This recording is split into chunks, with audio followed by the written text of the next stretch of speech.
My ex-wife and I met at the construction renovation project I was working on. She was an interior designer and I am a contractor. I've owned my company for 18 years now and did very well for myself. The firm she worked for were the designers for the renovations, and she'd come visit for field measurements, checking work every week. One day we were outside talking about the project, and she complimented my team's work and said she told her firm that they should work with us more often for future projects. I thought, awesome. And this is not something I'd normally do on the job, as I typically keep it professional. But I found her attractive, and I asked, "So are you married?" There was some awkward silence, and she was hesitant to answer, as I could tell she wanted to keep it professional as well. With a smile, she said, "No, I'm not married." I followed up with, "Can we grab lunch sometime?" And she said, "Sure. How about next week?" That's when she was coming back out to check the progress of some work on the project. We went on that date the following week. The Arby's. Yes, the most romantic restaurant in the world. It was great, though, but while we were talking, laughing and having a great time, she out of nowhere said, "Well, I would totally marry you." She put her hand over her mouth as if to say, "I can't believe I said that crap." I just smiled and said, Good. Until the project was completed, we had lunch every week at Arby's. That was our go-to spot. Sounds like such a lovely story, where a couple meets and shares a connection, goes on to marry and live happily ever after. No, not at all. This woman is pure evil. We married in 2013 after being exclusive for 3 years and dating, knowing each other for 1.5 years. Her firm held Christmas company parties every year, and I'd attend. I remember the first one we went to. This guy, John, was very touchy-feely with her. She would shrug him off or whatnot, but every year he was like that. The second year I went, it ticked me off because I thought he was being inappropriate and wanted to dance with her and all. He would get very drunk. She would pretend like she had no idea why he was like that and blamed it on his drinking. I later discovered who he truly was to her. We didn't stay the night after the party, and we argued all the way back to my place. I was asking her if they had something going on because he's too comfortable with her, and she'd say no, he's just like that. I asked her, "Do you like it?" She said, "Of course not." I said, "Well, go to HR." She claimed I was overacting and told me I had nothing to worry about. Fast forward to next year's Christmas party. We were engaged. I proposed in front of her family at Thanksgiving. At her firm's Christmas party, everyone was congratulating me, and old Johnny Boy was mudding the heck out of me the whole night. Not even talking to my wife this year. I'm not exaggerating. He looked like a white ice cube when ice cubed as that mad face, just like it, almost like he was trying to intimidate me. John is an assistant project manager or something like that. He pretty much does the work his higher-ups don't want to do. I tapped my wife and said, "I think your work husband is jealous." That was the joke between her and me about John. Him being her work husband.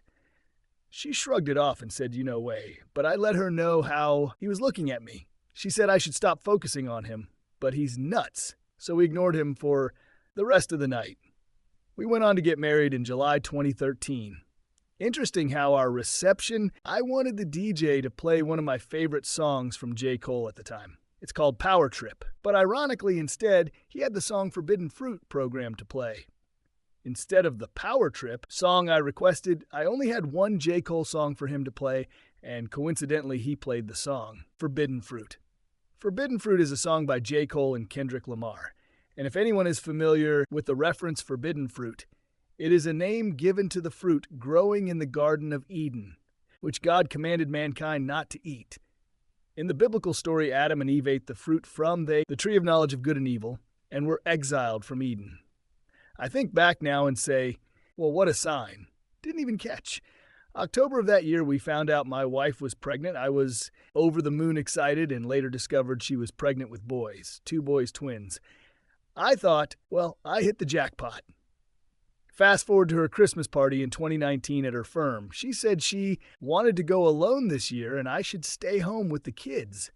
Her excuse was that she was overwhelmed with everything and needed a night out for herself. I wasn't happy about this, but ended up staying home with the boys that night. She didn't come home that night like she said either. I blew up her phone until it started going straight to voicemail. She got home the next morning, and I went off on her. I just felt in my gut something was wrong. She said she drank too much and fell asleep in another female coworker's room. She started crying and said, "I finally get some freedom, and I'm accused of wrongdoings." I was so ticked the crying didn't even work, and I continued to snap at her. "You need to grow the heck up. You're an adult with a family. I don't mind you going out alone, but don't try to lie to me and avoid my calls like that ever again." She ran into the room, and 5 minutes later, I heard the shower turn on. My kids were still asleep, so I went straight for her phone. I just had a gut feeling, man. The phone was locked, so I demanded her to give me the passcode, but she refused, saying I was crazy and that she's taking the children to her mom's, that I'm scaring her. I calmed down and I sat on the couch until she got out of the shower. When she came out to the living room area, I told her I was leaving. I just needed some air. I didn't want to leave the boys unattended. I grabbed my keys and I left. I drove to Bob Evans after eating. I stayed drinking coffee and realized I had my headphones with me. I turned on Apple Music, shuffled my playlist, and guess what song came on? I kid you not. It was J. Cole's Forbidden Fruit song on the Born Sinner album. I remember thinking this is the song the DJ played at my wedding that I had not requested. It hit me right then and there. Something in my gut told me that this woman was lying to me, and I was determined to get to the bottom of it. I Googled, searched how to hire a private investigator. I ended up finding a guy and contacted him via Facebook. I told him my situation, and he was certain he could help. I'll be honest, I was not optimistic about the pie. I kind of figured it was just all BS. Though I remembered my wife's coworker's name, John. I won't say his full name, but I searched him on Facebook. Found him easily, especially knowing his middle initial from their company website. I friended him, as his page was private, and messaged him asking if he and I could talk. He accepted my friend request and said, "Who are you?" Not sure how he didn't know who I was, with my wife and my picture in the profile at the time. But I told him who I am and who my wife is, and he replied, "Dude, it's over between her and me. Whatever freaky crap y'all got going on, I don't want anything to do with it anymore." "Have a great day." I replied over with, "What? Dude, what's your number?" "Please, man, please." He's asking for my number. I gave it to him. A few minutes later, I got a call from an unknown number. It was him. When I found out it was him, I asked, "Dude, what do you mean it's over between you and my wife?"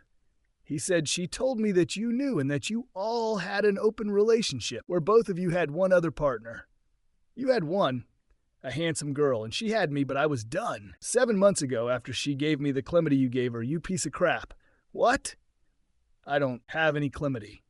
He said, "Well, she did, and she gave it to me. She said she had no idea, and you are the only person that could have given it to her." I knew not to sign up for you all's freaky situation. I said my wife and I were never in an open relationship. He said I should take it up with her, then that he doesn't even speak to her anymore, and he immediately hung up the phone.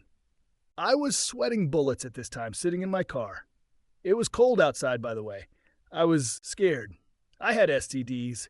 My team was able to handle work while I was away for a week. I had to get checked for STDs, contact a lawyer, and DNA test my boys. My plan was to never say anything to her, Ryan. Just file for divorce, get everything in order, and hit her with it. I got back home, and she and the boys were gone.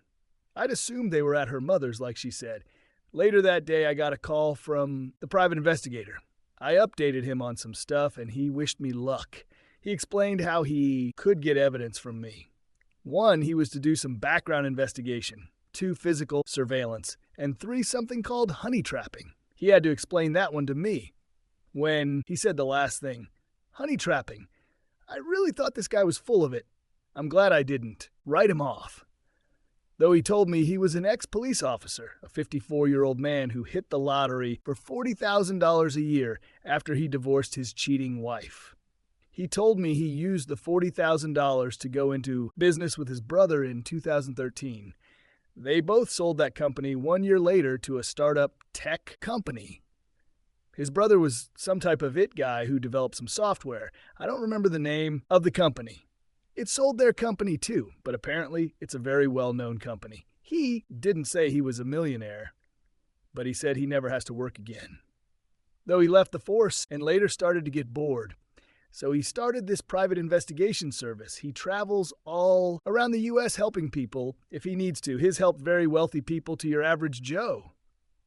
He said he's also assisted with helping women get evidence on their cheating husbands. He does not discriminate because he despises cheaters. His ex-wife was a cheater, and 1 out of 5 of their kids they had together was not his. He said he still acted the father to that kid, and the relationship with him and all of his kids is stronger than ever. Anyway, he went to work. This man knows everyone, lawyers, doctors, people in the FBI. His brother is Summit Guru, you name it. He worked with one famous person also. I learned that this guy is legit during my getting to know him process. Like I said, he went to work while I went on the hunt for a lawyer. About the time I found my lawyer, he'd already found out a lot. First, I'll refer to this man as, or Shark, as a lawyer. A lawyer my ex-wife was having an affair within the father of the twins. Now, when the pie told me about S&S, how he and my ex-wife would have lunch almost every day together, it hurt. That's how we met. In what we used to do, have lunch together often. He had photos of them at hotels. He picked up audio of them having lunch at a place called Culver's Restaurant. It was a bit loud, but he was able to point out when their conversations were picked up better with the help of his brother's expertise with messing with the audio. You could hear on the audio him saying, "So how are my boys?" Now, if you would have said, "How are the boys?" then I would have thought he was asking about our kids. But when he said "my boys," I swear fire lit up in my stomach. I talked to my lawyer about getting my kids' DNA tested, and I wanted to know if it was legal or if I needed her consent. His exact words were, although a mother can refuse a peace of mind paternity test, the mother's permission is not needed to carry out such a test, provided her DNA is not being submitted for testing, and the potential father has parental responsibility for any child being tested. I scheduled the test to be done on a Friday of the same week. My wife was still at her mother's. I put that in quotes because I'm sure you even know that that's a darn lie. Anyway, I told her I needed to see my boys and rearranged for me to pick them up on Friday from her mother's. When we spoke, she told me her exact words. "I hope you come to your senses and get your crap together. I would like to come home and the boys would like to also, so get your head out of your butt and stop treating me like crap." My reply was, "Yes, honey." Okay, little did she know I was about to drop a nuke on her. I got me and my boys' tests completed.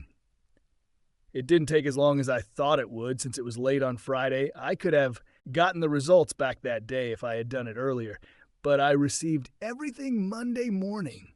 I was not their father. I cried like a baby. I know most people would probably be excited and say, "Well, I'm off the hook." No, this is something you would have to go through to understand. If she was in my face that very moment, I probably would have thrown my life away by doing something to her. I talked to my lawyer about all the evidence I had, audio, photos, hotel meetings, emails that my pie gathered, and of course the results of the paternity test. I told my lawyer, I want to bury this bee. My lawyer nodded. Before I left, I gave my lawyer my ex-wife's office, building, and my contact to my pie. My hired pie served my ex-wife the divorce papers, and it was quite the show. He recorded everything from me. I was asking him if he could record the entire showdown. My pie said it was not a problem at all. This wouldn't be the first time he's done something like this, and surely won't be the last. Folks, I will walk you through how it all went down. The guy turned on his video recording right before getting out of the car. I now know he used some sort of device that pinned to his shirt pocket. In the beginning of the video, you can hear him say, "I love this part of the job." He's parked on the street, so he gets out and feeds his meter. I asked him later on when I saw the video, "Why the heck did you put so many coins in there?" He said, "You never know how long this crap is going to take." He had to walk a bit to the building. My ex-wife's firm is downtown. His greeting people, "Good morning, sir." "Howdy, ma'am." "Good day, sir." While walking to my ex-wife's building, the video is freaking hysterical. He finally gets inside and says to security that he's there to visit my ex-wife at H&X Interiors, a completely fake firm name. She pats him down and tells him where to go. He gets to the floor where their suite is and tells the receptionist once he gets inside that he's here to see my ex-wife. She asks Mrs. Jones, who says yes. The pie says, "You've been served," hands over the envelope, and walks away. My ex-wife says served. What? Is headed out, and you can hear my ex-wife saying, "What the F?" The envelope also had pictures of her and Shark along with paternity results. Before the pie could even get back to the elevator, you could hear my ex-wife saying, "No, get your butt back here, you son of E." Pie turns and says, "Ma'am, I'm only doing my job. Have a wonderful day." And he's waiting for the elevator to come. She's cursing him out. Are you freaking kidding? Around the time I had to have been, which she was blowing up my phone, when I failed to answer, the text messages started coming. "We need to talk. Tell me this is a joke. Why would you want to do this to your kids?" My lawyer knew Shark, the lawyer my ex-wife was having an affair with. He spilled the beans off record to my lawyer. Shark was a well-known lawyer in my city. I didn't know him, but other lawyers did, but seemed to get along quite well with my lawyer. According to my lawyer, he had a real deep conversation with him. This is not Shark's first time cheating on his wife. She has forgiven him before, but this time was a bit much for her. Months later, still during our divorce proceedings, Shark and the twins got DNA tested, and the boys were indeed his. My lawyer told me all of this. Shark's wife started proceeding to divorce him and take everything he has, as she was a stay-at-home mom their entire marriage. During my divorce, my ex-wife continued to beg me not to do this. I remained in no contact as my lawyer advised. When my lawyer told me that Shark was getting a divorce for his part, I truly assumed him and my ex-wife would be together. But apparently Shark was too busy trying to do what he could to save his marriage. My ex-wife was fired from her job, not because of any infidelity she had with John, but she lost it one day and went off on a client on the phone. Apparently it wasn't the first time it happened that month. I guess the stress of divorce was wearing on her, and she would snap at everyone, and her job performance was terrible. Though she was eventually replaced and fired, she cried in our small court, hearing saying how she has nothing now because she is getting fired and all of the stress of divorce. I found out the details of why she was fired exactly through one of her coworkers. They told me everything and how John told some of them that she gave him calamity. I was asking the coworker to be honest with me. I wouldn't be upset. I asked her, "Did you and others know that my wife was cheating on me with John or anyone else?" Ex-wife's coworker said, "Yeah, who doesn't have a work husband or wife these days? Usually it doesn't go past the office, but sometimes it happens." Even though I immediately got ticked, I thanked her for her honesty. I will never marry again. I will never tell any man to get married. It's just not worth it, fellas. Just stay single. Thanks for watching. Please like this video and subscribe my channel.